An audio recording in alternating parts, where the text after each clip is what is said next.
Howdy. Welcome everyone. My name is Sophie Williams. I am the Signature Events Coordinator here at the Kansas City Public Library. How are we doing tonight? Cool. Before we begin, I'd like to briefly shout out to two community partners that we are working with tonight that you probably noticed on your way in. Book sales are being hosted by Bliss Books and Wine, whom we work with a lot here.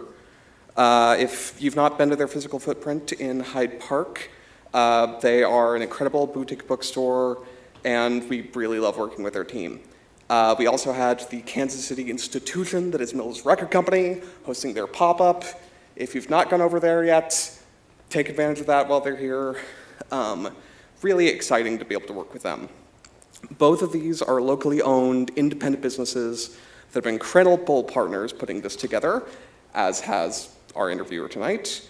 And in a moment where increased censorship and misinformation and AI creep is sort of dominating the ways we get access to our information, it is more important than ever to support our independent sources of info and art. Seriously, go to local bookstores, go to your local record stores, support local libraries, read independent newspapers, that one's big. Go to your local bunk venues, donate to your local radio stations. This is all part of it. Tonight's speakers know as well as anyone the importance of those things. And honestly, I think this is kind of the perfect pairing of people to discuss exactly that. When I first met Chris DeVille, our author tonight, he was a staff writer and music critic at the now defunct paper Columbus Alive. In the years since, he has become a managing editor at the self-proclaimed world's best music blog, Stereo Gum. I happen to agree with that. Screw it, Pitchfork. Where he documents the full spectrum of indie music from across the world. His byline has appeared in outlets as prestigious as the Washington Post, Rolling Stone, and The Atlantic, and he has profiled acts like Tame Impala and Run the Jewels. On a personal level, his work about Radiohead has been incredibly transformative to me throughout my life, even if I find his defenses of Coldplay kind of baffling. He will be in conversation with Misti Mundae from 90.9 The Bridge. Misti is a lifelong music lover with over 25 years of experience in radio here in KC. She has been with The Bridge for almost 7 years, where she wears a lot of hats, including, but not limited to, on air for middays, promotions, and programming. They will be discussing Chris's book, Such Great Heights, The Complete Cultural History of the Indie Rock Explosion, which I've been watching the blog that morphed into this or set this up for a couple years, and I just want to rant at all of you about its contents, but I'm not going to do that. Instead, the best thing I can do is have them discuss it themselves. So in that vein, please join me in welcoming Chris DeVille and Misti Mundae.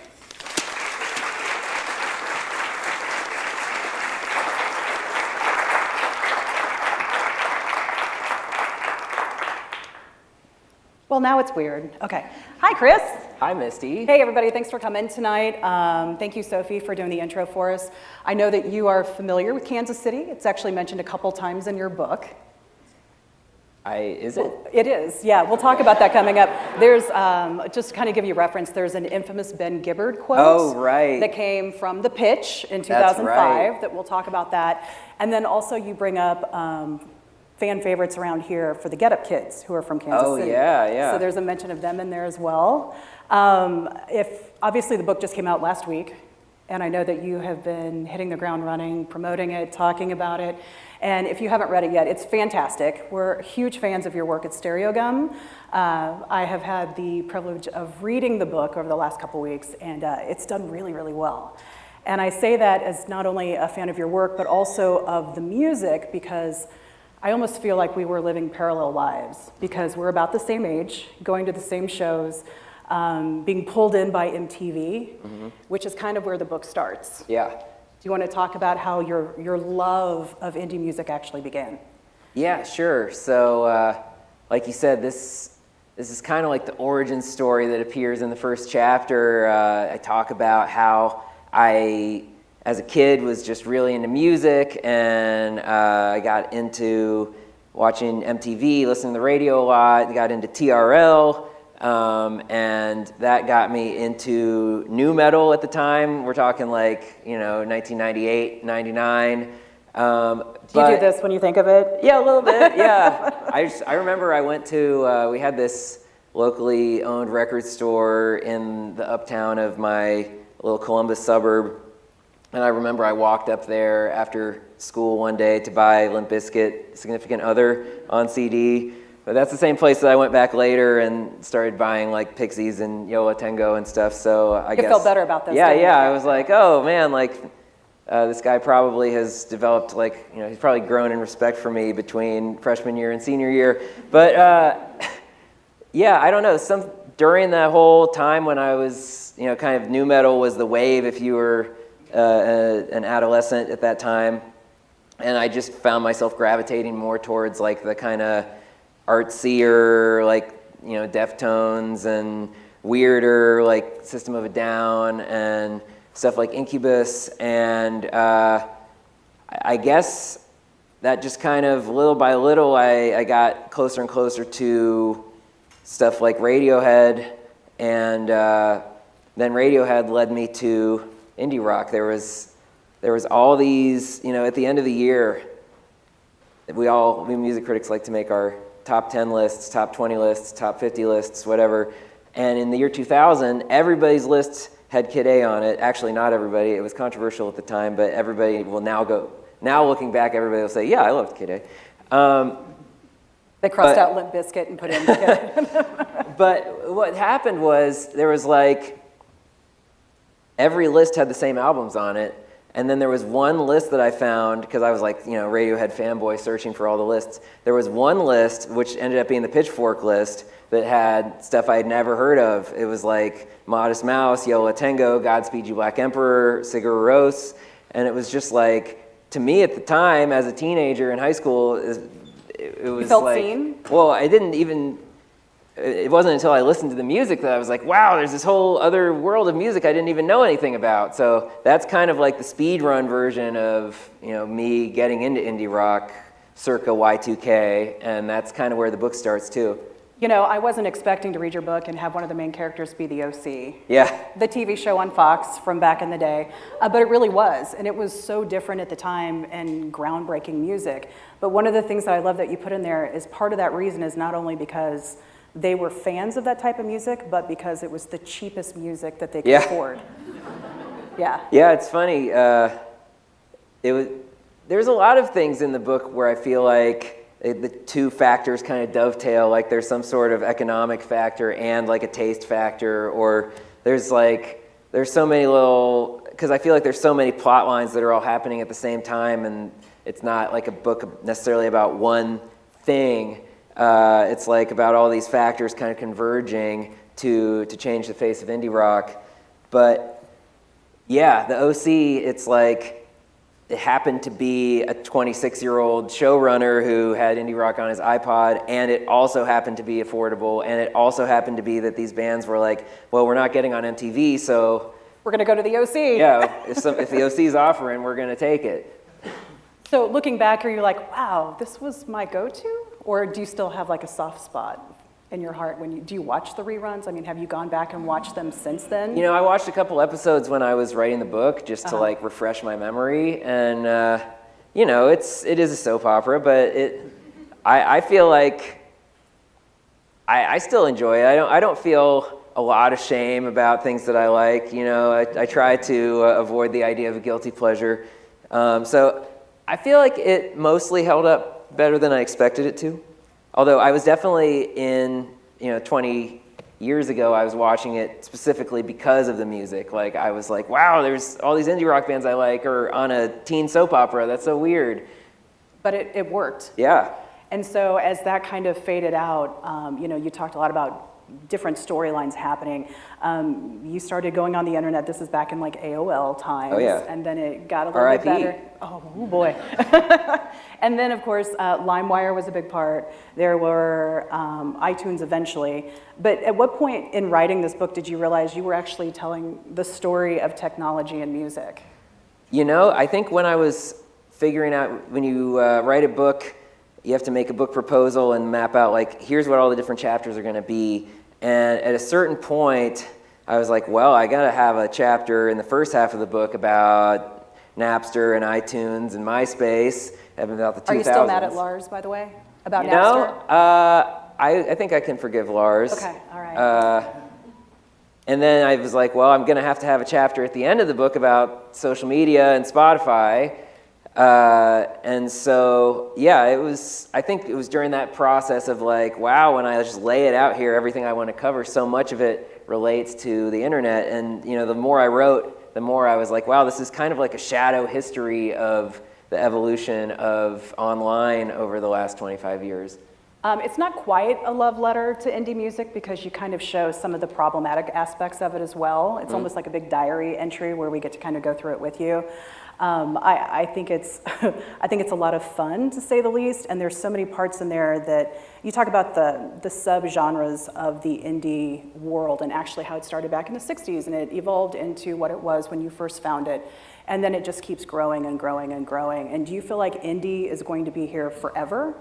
Do you feel like it is strong enough hold that it's just going to be a version of it from here on out? Well, I mean, yes and no. I guess when I think about any genre that blows up big enough to like sort of have radio formats devoted to it and have books written about it and stuff, there's going to be someone who is continuing to sort of keep that style going, maybe in the sort of historic sense, just the same way that like there are jazz artists now that are playing jazz like it was played in the 50s.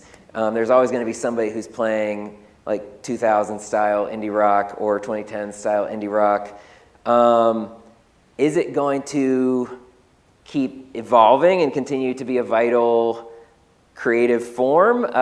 Maybe. I don't know. It's just so hard to predict the future. I know that there will always be some kind of like alternative, kind of forward-thinking, artsy-fartsy type of music, but whether that's going to be indie rock, I don't know. Like, I mean, I'm in my 40s now, and so what somebody who is 17 now and is getting into music, their whole context for it is completely different. And so maybe for them, I mean, Pavement is probably a bad example because as far as I know, every generation loves Pavement right now, but maybe there's like a 17-year-old for whom Pavement is just like, it might as well be, Herman's Hermits or something. That hurts my heart because I love Pavement. You also talk a lot about Pitchfork. That was a huge part of resources for you to find music. Mm-hmm. Of course, it was problematic there for a while. It was just like white guys all the time, right? Well, no offense. We like white guys too, but it also grew as the genre grew. Right? Yes, it's true. So there's a lot of Pitchfork in the book. That was kind of unavoidable for two reasons. One, because when I was in high school and college, I was an obsessive reader of it.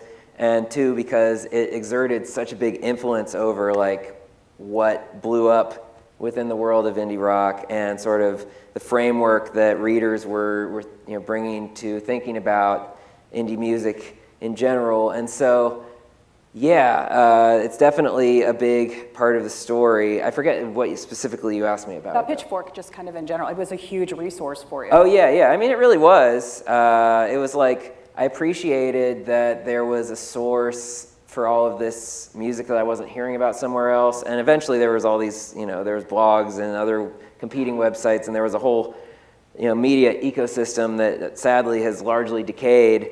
But it was also cool that they were willing to take a stand on like, this sucks, and like, I don't, That was really rare. Like most people would just be like, they're the greatest thing ever, but they would tear apart an artist. There was some downsides to it, obviously. Like the fact that they had so much power that they could just like basically end an artist's career. They could basically create an artist's career, but they, the classic example is Travis Morrison from the Dismemberment Plan. They gave his solo album a 0.0, and then all of a sudden, like, nobody wanted to stock it. You loved them, right? Right, yeah. But even I was like, I was under this spell or something. They're one of my favorite bands of all time. But then I read on there that I'm like, that this is a disaster. And then suddenly I'm like, well, maybe I'm not that interested in hearing it. And so that's one of the things I really regret. And that's one of the things I had to reckon with when I was writing is like, why was my perspective so easily dictated by this, and why were so many people's perspectives so easily dictated by this? And I think just like having a strong stance, and a strong stance that more often than not led me in a cool direction. I was like, yeah, I'm willing to trust you. But unfortunately, it was probably, the power was not wielded responsibly at first. And that's something that Ryan Schreiber, the founder, has talked about in many interviews, where he's like, yeah, we had to realize at a certain point, like, whoa, what we say is going to have an impact, and so maybe we need to like bite our tongues sometimes. But they also did, I think this is another thing that you were asking about, they did try to diversify, they tried to be more reflective of like what the indie music scene actually was like, because music criticism in general and Pitchfork in particular was both very white and male. And so, yeah, they've really made efforts over the last 15, 20 years to... But not necessarily in their defense, but everything kind of was, right? Sure. To a certain extent. So, but then it blossomed and it grew, and then there became a lot of female forward-facing artists and diverse and LGBTQ friendly, and so it kind of grew from there. Yeah, it really did. As a person in a similar situation for your day job, are you aware of how much power you have with that pen of yours? I mean, do you keep that mindful as a managing editor of Stereo Gum, which carries a lot of weight? It's very well respected and loved and followed, and then, I try to be responsible with it, but I also, I said this at my Columbus event too. Somebody asked me about like, well, now or maybe it was the New York event. Somebody was like, you're one of the gatekeepers now. And I was like, I guess I don't really think about myself that way, but I guess maybe it's accurate. Once you publish a couple of band to watch interviews where it doesn't like change the band's life and they don't actually succeed, I start to feel like, okay, well, what I say doesn't matter that much. A little humbling. Yeah. Okay, so we talked about the OC, we talked about the internet part of it and all those things. And there was a point in your book that I was reading it, and I actually made a note to myself to ask you about when you are so deeply entrenched in this, and it means so much to you, as music does, especially at that age. And then you get older and you look back on it. And so I made a note to ask you about how it reflects now. You said you're in your 40s now. And then you got to a chapter talking about Postal Service, the reunion tour, and you're kind of looking around and you're like, oh, everybody's got kind of gray hair now. Yeah. And we've all kind of, Incubus came through recently here in Kansas City, and I had a conversation with some friends about how, ooh, that aged me, because in my mind, he hasn't aged. You hear his voice, it's as strong as ever, and then you look around and you're like, oh no, I know what this means, right? Yeah.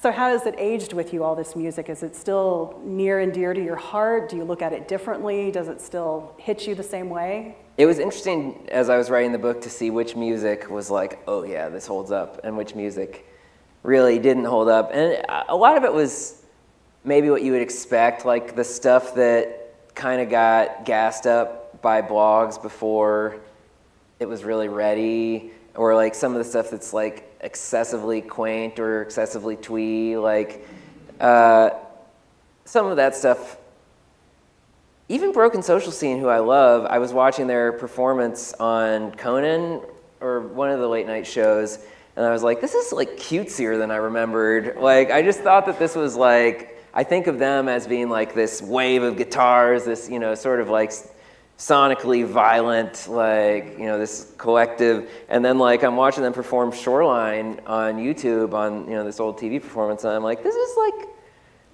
is nice. Like, I didn't remember this being nice. It's grocery store music, Yeah, right? yeah. You go to the grocery store and you're like, oh, I love this album, right? It's like they knew you were there. Yeah. I also want to talk about Oasis. We talked about this briefly back there, because how do you not?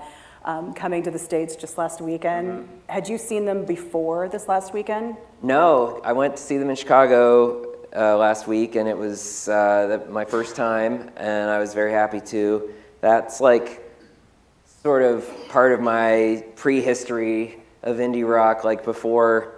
I think it's almost everybody's, Before right? I was, you know, the indie rock snob. When I was in middle school, I had my copy of What's the Story, Morning Glory, and I had been waiting 30 years to hear Champagne Supernova live, so that was very cool to be able to have that moment. And it's cool that they have not, like, fallen back into feuding and brawling. And you and I were talking before, like, we didn't think that the tour would actually make it. They over promoted here, it so long, we're like, there's no way, and it happened. Maybe they really are mature now. They're looking back on their albums going, oh, that was pretty good. Yeah. I don't think they've ever had a problem thinking their albums were pretty good. Yeah, that's true.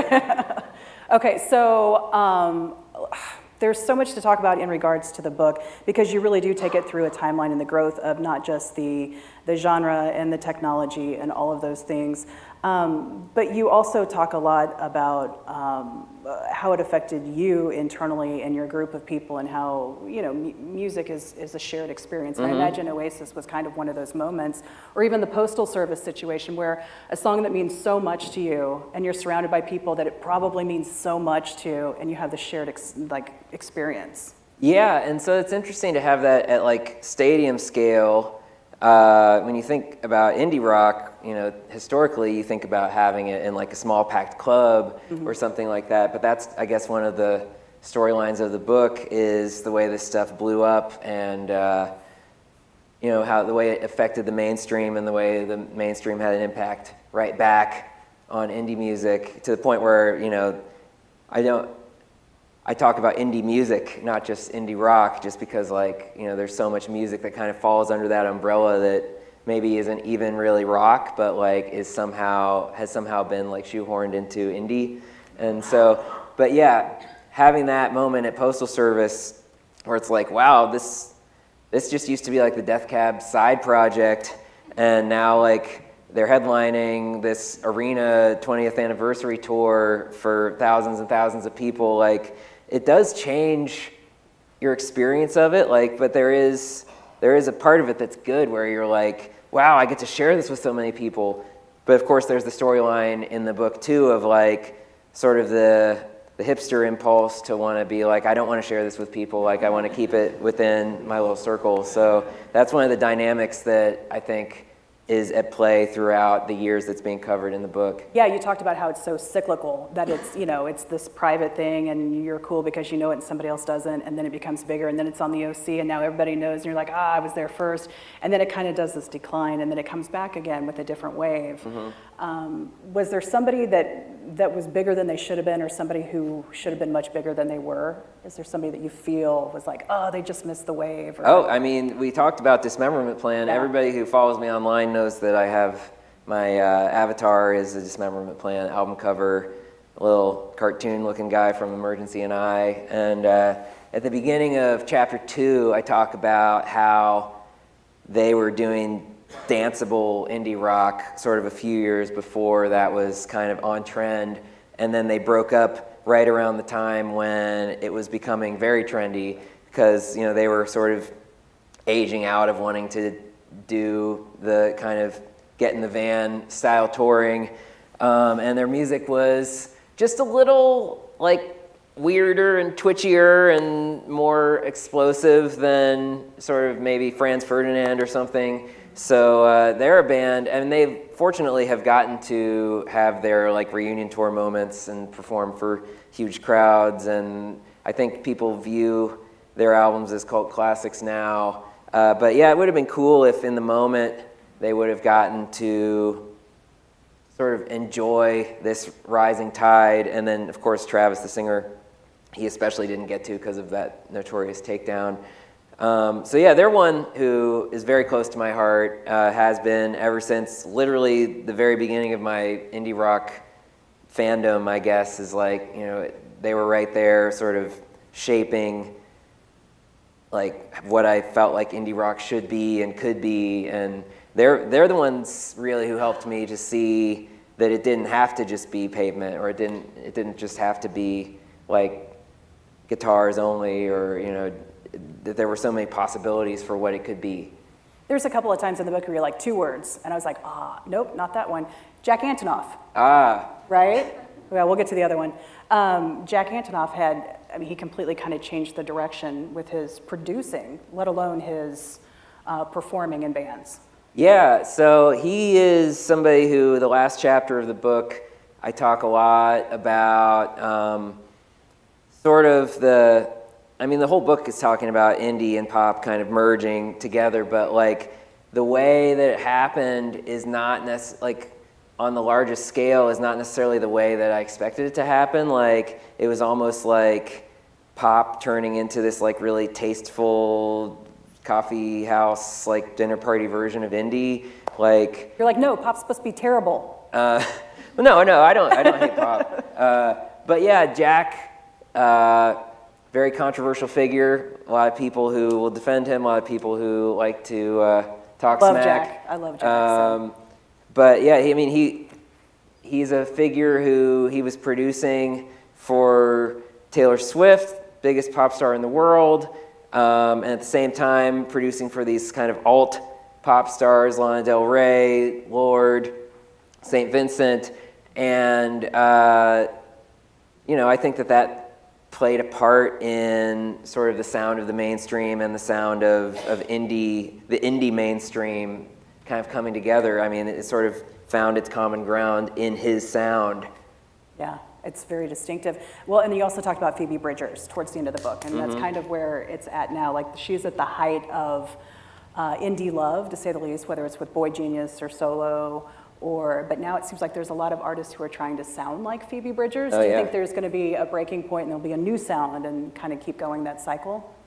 Yeah, it's interesting. Like, I think we're still seeing Phoebe Bridgers types kind of breaking through, but in terms of like what is trendy within like, you know, critical circles or whatever, like I feel like sort of the post-COVID moment, there was a lot of reaction against the sort of quiet singer-songwritery stuff, and I feel like a lot of the buzzier bands now are noisier and like more unkempt sonically speaking. Like, you know, I think about Wednesday coming out and being just very noisy and unafraid to hit some kind of raw notes with their vocals. Or I think about this band Geese, who's getting really popular, or Cameron Winter is their singer. It's like he's kind of going out of his way to push your buttons with his vocals. So I do think that we're going to keep seeing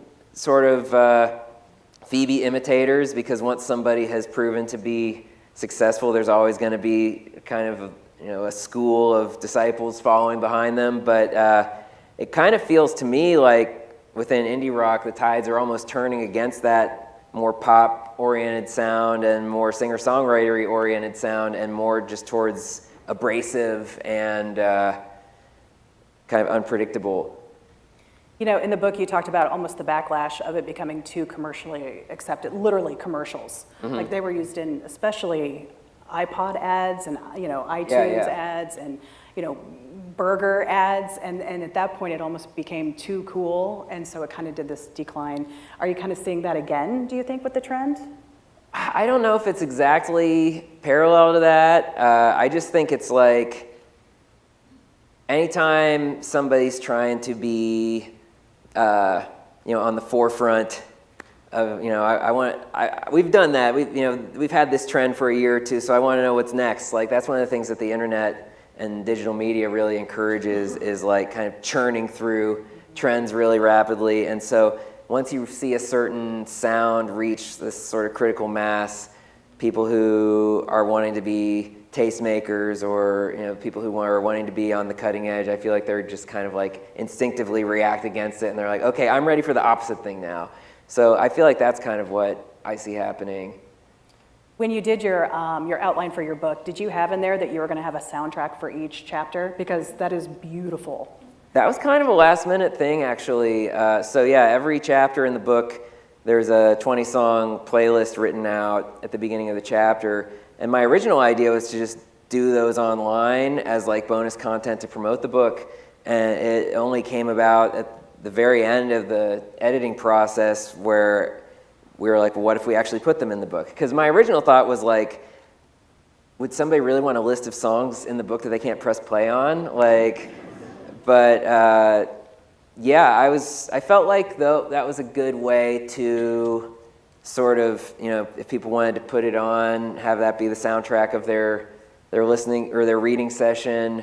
Also, since I came up with the soundtracks last, it was a way to slip in a few bands that maybe like didn't get mentioned in the actual chapter, where it was like, well, see, I can point to, you are in the book, or like, I didn't forget them. Because there were so many times when, because I want to be completist, it would sort of devolve into, I don't know if you're familiar with the concept of remembering some guys. It's like more of like a sports thing where like, dudes will just sit around and name old athletes. It's like,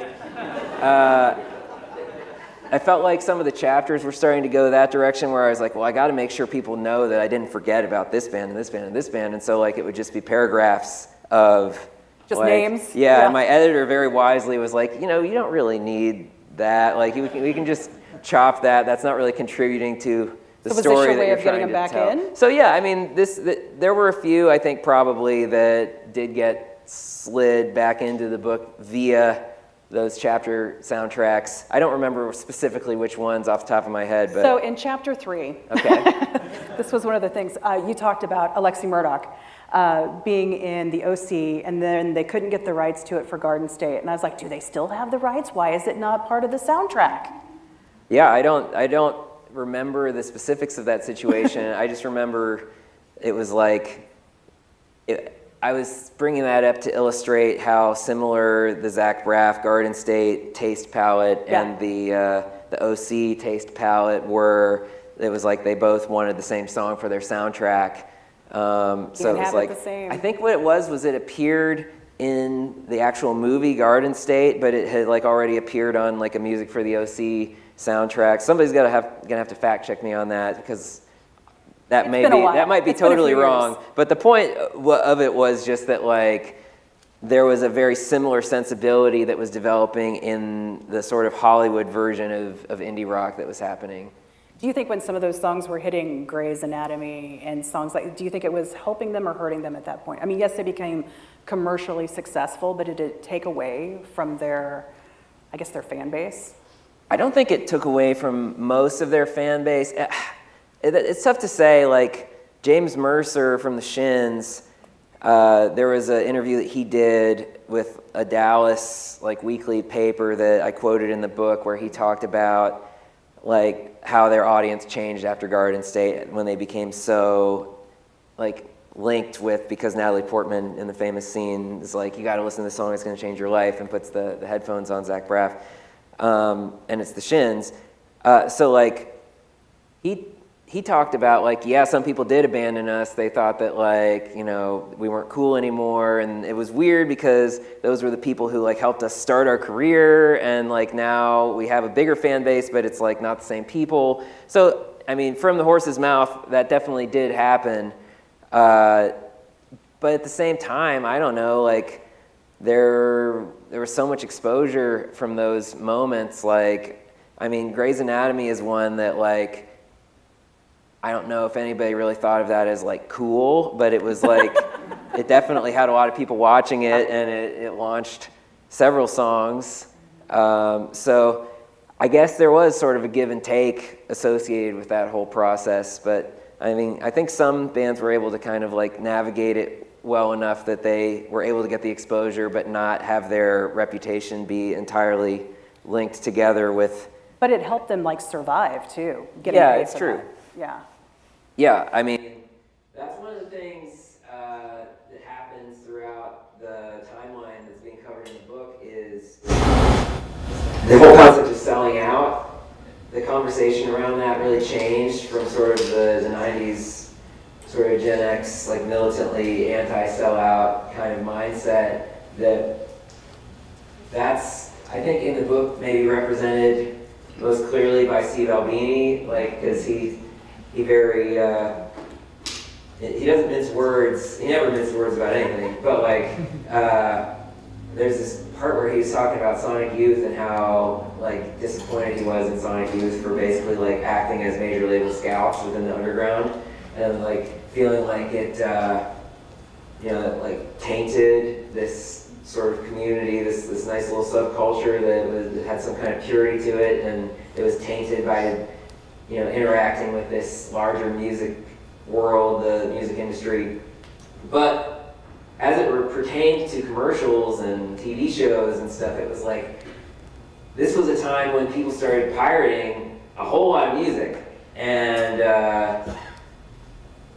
little by little, the idea of being able to profit off of selling your albums kind of dwindled away. And so there's like this kind of famous interview with Grizzly Bear in maybe 2012 where they talk about, yeah, we put our song in a commercial because even though we're this critically acclaimed rock band who, Jay-Z and Beyonce come to see us in concert, and we got all this critical acclaim, and we're, playing all the festivals and stuff, we're still not making a lot of money because nobody buys albums anymore. So for us, doing a commercial felt like a necessity, and that's a problem that just was exacerbated by streaming too. It made it even less profitable to release music. And so there was somewhat of I think some people became less kind of strict about it just because they understood people are just trying to make ends meet. But it conveniently coincided with the time when sort of the trendiest critical thinking was we've been, talking all this smack about pop music for so long, but now we need to take pop music seriously, and pop is really cool. And so it was convenient for some bands that the idea that it's really cool to be poppy and it's acceptable to be in a commercial now. Those things happened at the same time. I think that certainly benefited a band like Vampire Weekend, where it's they even went on Colbert with the Black Keys and had a sellout off and made a joke about it, which I had forgotten that happened. I didn't put it in the book, but then Rob Harvilla, when I went on his podcast, he brought it up, and I was grateful for that because it was just a perfect illustration of sort of the way that the attitudes around that shifted. Well, now it's TikTok, right? Yeah. You'll get a song on there that's 12 years old, and all of a sudden it shoots to #1, and you're like, what? I don't understand. Is it kind of that similar thing where it's just a different Well, with TikTok, the place? band can't even control it, they can decide how they respond to it if they happen to catch the algorithm wave. Are they going to respond in a way that makes them look really thirsty, right, or not? But I talked about this with someone else recently, where I think it's cool that a random old song can just blow up out of nowhere. It's less cool that it feels like one of the only ways that a song can blow up is just through total random, quirk of the algorithm kind of thing. Yeah. If they had tried to put it on TikTok, it would have never worked. Right. Because someone put it on while they were making pasta, suddenly it's blown up and it's the next big thing. Well, and just the fact that that is one of the only ways that a song would become a hit now is through that sort of random virality, and not through the old-fashioned way of just hustling to promote it and touring hard and building up your audience. That still happens sometimes, but it feels like more and more the only way that you're going to break through is just with this total random, fingers. Yeah, exactly. You talked in the book about how you were a musician yourself. Do you still play? Not really. Good. I was okay. I wasn't anything special. It was fun while it lasted, but I think there's a reason why I ended up writing books and not releasing albums. But yeah, pretty much my music now is limited to, there's like a few other dads on my street. Once a year, there's a neighborhood festival where we play covers as the dad band, but that's that's pretty much the only live music. What's your favorite cover to play? Multiple years I have sung Flagpole Sitta by Harvey Danger. Solid. That is a lot of fun. Once you get to the last verse, it really is, a strain on the lungs, but... Not as young as we once were. No. No. You also talked about open mic nights. And, oh, yes. And you did that? You would go to them? Oh, yeah, I would do open mic nights, and I factored that into the indie folk chapter. Mm-hmm. A coffee house here, a coffee house there. Yeah, I was definitely when I was in college, I was on the open mic night scene, and I'm not proud of the fact that I was like going around covering Hey Ya by Outkast, thinking that I was like really... You gotta pay those bills. really clever. I was like, oh, look at me, white guy with an acoustic guitar covering Hey Ya, thinking that I was the only white guy with an acoustic guitar who had ever thought of such a thing, and that I was like really clever and unique. So that probably wasn't my finest hour, but thankfully I don't think there's any footage. So do you break it out and embarrass the kids now? Not playing that. You can. I guess if somebody wants to, no. It would be better if I did not perform any music tonight. I tried. Sorry, guys. I know our time is almost done there. I had a couple of questions I wanted to ask you, so I want to make sure I get them in because they were personal ones that I asked about the Garden State deal. When you're in your car, is it quiet or do you listen to music? I listen to music, but I do listen. I listen to music at my desk like all day long, Yeah. which is not as good as listening in your car. Right. Like I find that if I really want to dig deep into something, I need to be moving when I listen to it. Whether that be dancing or running or driving or whatever. But because I'm just like pounding albums all day long, I listen to a lot of podcasts when I'm in the car. Do you? Yeah. Some music podcasts, some fantasy football podcasts. I just didn't know if ever there was a time you're like, please, no more in my ears. If you There's times when I want silence, but often that's like when my children have been playing their songs like really loud in the house. Sometimes I'm like, let's sit down at the dinner table and have silence. Do you like what they listen to? Sometimes. Yeah. And I was always the guy, growing up who was like, we should put on music around the house all the time. And when we sit down for dinner, I should put on a record. And but yeah, there are times now where I'm like, we should have quiet while we eat together as a family. I like some of their music. They just they've kind of moved on from children's like cartoon music into like pop radio stuff, although the biggest thing right now is K-pop Demon Hunters, which I guess is like Huge. A cartoon thing, and I like the K-pop Demon Hunters songs, so that's been a nice break from some of the other stuff that they like. It's going to end up on the best of list of some people's at the end of the year, without a doubt. It's been huge. Yeah. Sing-alongs. I'm just saying you could take the kids and go sing along that way. When we were I went to New York last week for one of these events, and my wife came with me, and we just took a day after the event to just hang out in New York. I couldn't stop singing K-pop Demon Hunter songs to myself. We were just walking around the East Village, walking around Central Park, and it's like, it's just involuntary. So, yeah, even if I said I hated it, I probably, You tell me you hate it with the lyrics from one of the songs. Even if I hated it, I would, the fact that I can't stop singing it probably would prove that some part of me really likes it, so, yeah. How do you listen to music? I know you listen on your computer, I assume digital, but if you're at the house and it's something you love, do you listen on vinyl? Are you like, give me a cassette tape? Is it Not a CD? cassette, no. I don't even know if I have a working tape deck right now. Maybe at my parents' house, it's stashed away in my old bedroom. But I like to listen on vinyl, but it's not like, I definitely go for the convenience of streaming frequently, or a lot of times I'm listening to albums that haven't come out yet, and if I'm lucky, I get an MP3 download of that, so it's sort of the old-fashioned putting MP3s on your phone, which is getting harder to do. The tech companies are really trying to make it so you can't have your own digital files and that you have to stream them.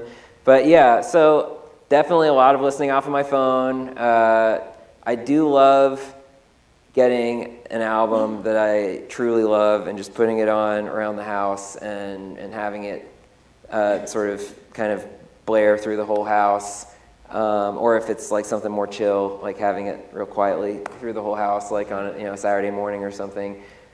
Go ahead. No, that's it. I was going to say, I kind of feel like Spotify is now your version of a mixed CD. Would you kind of agree? I mean, when was the last time you burned a CD with all your It's favorite true. songs? I used to have so many burned CDs, and I talked about that in the book Yeah. too. And even all the way up till like 2014, 2015, like I would make a new mix of like new pop and rap songs every season, and it would like be in circulation with me and my wife in the car.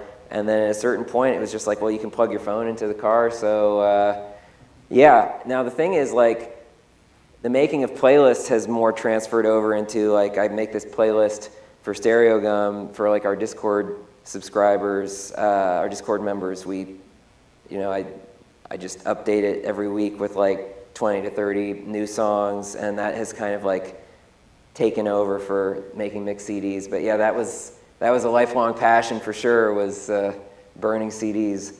Took forever, but it was worth it. Yeah. I know we're going to be taking questions from the audience. Before we do that, one last question for you. What would Pitchfork grade your book? Hopefully we'll see. Hopefully they'll write about it. You're supposed to say 10. Yes, it would be a 10. That's right. 10.0, 11 maybe. Yeah, first ever 10.1. I believe we're going to do some questions from the audience. For the live stream viewers at home, please make sure all questions are asked into these two microphones at the front of the stage. I do also have one question from online already. Oh, love that. Okay. You answered part of an earlier question, but I have to emphasize one other. Are there any bands or musicians from the indie explosion you think got way too successful? Oh man, bands from the indie explosion that got too successful. The one you just didn't get. I don't know. I'm not really feeling like I want to make any enemies on this. I'll make enemies, but maybe not with this particular question. I'm going to take the fifth on this one. Hi, Chris and Misti. Oh, that's very loud. My name is You're doing Dandelion. We like it loud. So I have two questions. They're kind of related. And it is, what can we do to avoid the gatekeeper danger that Pitchfork made apparent? And then what's the best way for indie artists to approach publications for an authentic connection? Oh, man. Avoiding the gatekeeper mentality is, that's one that I feel like I have to struggle with day in, day out for somebody in my position, because it's like I do really believe that being able to say some things suck is good. Like, it really devalues when you praise something if it's like you praise everything.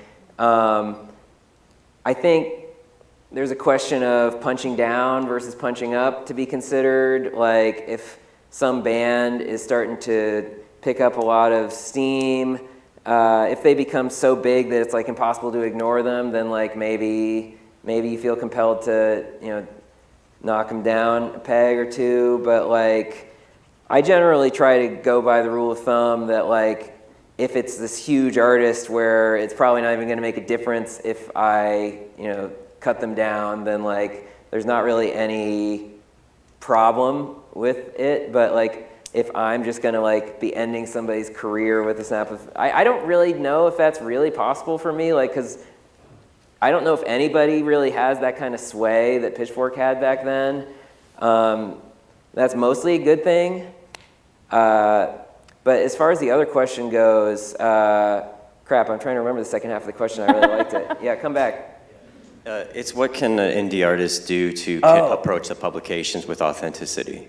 Yeah, that one's tricky because I'm like, stay out of my DMs. Like, just email me at chris@stereogum.com. But then like, chris@stereogum.com is like 750,000 unread messages, and my DMs is inbox 0. So it's like, it's so all of this stuff is like so, it's just an artful balance. You just kind of have to navigate it carefully. Spamming somebody is never a good idea. I do find that like people who interact with me on social media, like on a regular basis, I am like kind of more inclined to listen to their music. That doesn't mean I'm necessarily going to post it because it is I don't know if there's like a way that you can really win, because if you interact too much like on Twitter or something, and it's just like, oh, you go in the reply guy bucket where it's like, oh, that's not a serious musician, that's just a reply guy. So yeah, it's like you want to know that you're not infringing on somebody's personal boundaries. It definitely, the sad story is that like hiring a reputable publicist definitely helps, but I know not everybody can afford that. But there are certain PR companies where I'm like, man, they're really good at scouting out like bands that are consistently quality. But obviously that is not like a catch-all solution. I know since I'm promoting a book now, it's like I know what it's like to promote something finally, instead of just being on the receiving end of that. Is it harder than you thought? It is hard. You feel thirsty, you feel cringe sometimes, but my favorite way to discover music is like there are certain people whose taste I respect, and I'll follow them. And when they start being excited about something, I'm like, what's this thing that person X, Y, and Z are into? And so it's like that sort of organic way to discover it. That's the ideal way to do it, rather than like getting hit with a promo email. But I think that there's no harm in sending out your music. It's always going to be, different people are going to respond to it differently. You never know which ones are even going to be seen. And I hate to say that it's a shot in the dark, but sometimes it really does feel like a shot in the dark. Indie is short for independent. Yes. What is your definition of indie? Is it more of a genre, or is it just kind of an era as like 80s college rock or 90s is alternative? So how do you define that? That's like, I would say, literally the defining question of the book is, I talk in the first chapter about how the most literal way to think about it is independently released music, but by the time Sebado released Gimme Indie Rock in like 1990 or 91, it was like it was a genre at the same time. And then a bunch of music sort of ended up getting glommed together with indie rock that wasn't necessarily rock, but became indie like by association. And so one of the ways I've been explaining the book to people is like it's about the way that the word indie was morphed and stretched to the point of meaninglessness over the last 20 to 25 years. So hopefully you can read the book, and hopefully you will find the thoughts illuminating there. Hi. I've been trying to figure out how to formulate this question, and part of it is just going to make me sound like I'm old and don't want to be thought of as old. But we were talking a little bit about cycles, and I kept thinking about Olivia Rodrigo in particular, and how she's kind of bridged this weird gap between indie vibe and mainstream pop vibe, and how a lot of that comes from the fact that she like talks to people like St. Vincent and like David Byrne, and brings them on stage at her shows. Yeah. And it seems like this really weird kind of intergenerational mushing together of like throwback stuff. I feel like I'm too young for it to be throwback, but I guess it is. What are other examples that you're seeing? Is it similar to stuff that we saw in like 80s nostalgia and 90s nostalgia coming back? Is it like part of a cycle, or anyway? Yeah, I think it is. I think it is part of sort of a natural recurring cycle. Like, you know, I think about like when Arcade Fire was first blowing up, they had, you know, David Bowie and David Byrne and Lou Reed, and Bono, like all of the sort of old rock gods were like coming around to give them their blessing. And I mean, there's, I think, a lot of examples of where a younger musician sort of forges this bond with an older musician that they respect, or like wants to use their, you know, maybe you got a more famous musician that wants to use their platform to like shine a light on, I mean, obviously, David Byrne, if we're talking about David Byrne coming on stage with Olivia Rodrigo, it's like David Byrne is, you know, plenty famous. Like, it's not like he needs Olivia Rodrigo to, you know, get him an audience or something. But I think that that is something that has happened throughout music history, and I think it's kind of like, it's kind of cool when artistry kind of crosses over with fandom, and it's like, you can see with Olivia that's like she's really excited about these artists. Like she's really excited about bringing Robert Smith on stage with her at Glastonbury, and like she is really excited about maybe some of her younger fans who haven't gotten the chance to discover The Cure or the Talking Heads yet. Like, so I don't. If she is a really, I think she is a really special case because like she is extra cool. Like she's like one of the coolest pop stars I can ever remember, but I think that she is, on the other hand, like an example of a pattern that happens a lot, that, you know, if we're lucky, we can get pop stars that want to give a platform for music we like, as opposed to, you know, a platform for maybe music that we find annoying. Real quick, let's knock out these 3 last in-person questions, and then we've got one more online to wrap. Sounds good. So what you were saying earlier about Jack Antonoff, it had me think about 2 other artists who might have a similar projection for this next decade, that being formerly Kenny Beats, now Kenneth Bloom, who, you know, he came up working with Boogie with a Hoodie and Key, then to like Kenny, Mason, and Denzel Curry, now Idols, now the new Geese record. And also you have DeJean, who came up with like Brockhampton, some Charlie XCX singles, and even John C. Reilly working with him a couple of times, now in Justin Bieber record. Do you think those artists could be like the next Jack Antonoff of this upcoming decade, or like, are there anyone else you might see as on your radar in that position? I mean, they're definitely in the running. It's like,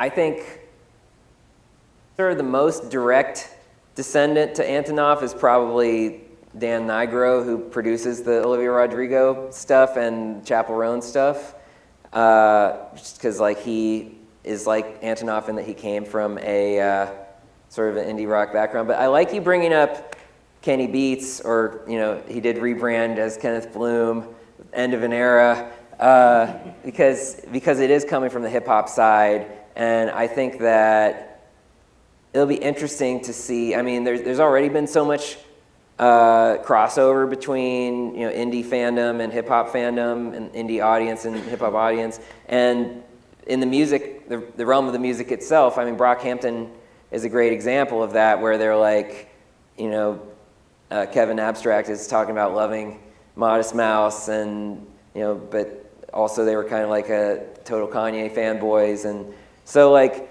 I think Kenny Beats is as good a candidate as anybody to be that guy, just because, yeah, I imagine that maybe it won't just be indie and pop, maybe it'll be indie and rap. It'll be fun to figure out. I think somebody like in the sort of Jane Remover sphere of things too could be an interesting, you know, there's potential there but that would not be an Antonoff figure, just because Jane Remover's music is so, it's not smooth, Actual it's not video game accessible, it's more abrasive, it's more needly, so yeah. Hi. I had a question about writing about music. Yeah. So the way that music is released has really, I don't know if it's changed, but it seems like a lot of stuff gets dropped as, you know, singles now, whereas in the past, you know, the album comes out. Has the way you listen to like an artist's work and then write about it changed because of that? It probably should. I still love the album, and so like I'm most likely to write in depth about an artist if they're releasing a new album, or maybe if it's like an album anniversary or something. But at the same time, it's like I think even we're like 20, 25 years into like Stereo Gum, where I work. It used to be an MP3 blog. Like that's kind of was its original claim to fame. And it was writing about music one song at a time. And there was hardly any writing at first. Like a lot of times it was like, here's the new, I'm trying to think of a band we haven't mentioned yet tonight, but since I can't, here's the new Death Cab song that you can download as an MP3. And then most of the writing was happening in the comments section, not in the actual blog. So yeah, I think that every day I post new songs online, and I don't usually give those posts the same amount of thought that I would give to an album review, because I'm still definitely, my brain is in album mode, and my brain is, and I think even the music industry is still designed around the album, even though like certainly the single has come to be way more preeminent than it has been for decades. But yeah, I don't know. I think just being somebody who grew up on albums, who loves albums, who respects albums as sort of like an artist's grand statement, like I prefer to write about an album but I think I have written in-depth columns about just one song, and it can be fun. I mean, there are people now who are writing entire books about one song. But yeah, the album still reigns. Is that a spoiler? No, Okay. it's not. I was thinking of my friend Chris Molenfee, who writes for Slate and hosts the, what is his podcast called? It's so good. Hit Parade. Yeah, he wrote a whole book about Old Town Road. Oh, wow. Because there's so much there. Like, it's such a rich text. Yeah. I have a question about just in general, as you mentioned earlier, Pitchfork, as like the best example, was so critical for the commercial and cultural aspect of music, most notably like 20 years ago. And I'm just so curious, what role would you say that music journalism holds right now, both on the industry side and on the cultural side for fans in the audience? Man, it's certainly diminished. I'm lucky that you guys all showed up, but it's not nothing, because there's still bands trying to contact us. There's still publicists emailing us, but so much of, there's a whole generation that just is bypassing the written form of journalism and is just going straight to YouTube. And, maybe they're watching Fantano, maybe they're watching guys who I haven't even heard of. So it's definitely, you can tell even by the access that journalists get or don't get now. It's like years ago you had people like hanging out, you think about Almost Famous, like that's not a realistic scenario anymore, like following a band around on tour like that. Maybe if they're like a scrappy indie band, upstart indie band, you get that. But then it's like on the other side of it, that's not economically viable to devote so much of your time to following around an indie band and then writing this epic article about it. Like it doesn't yield.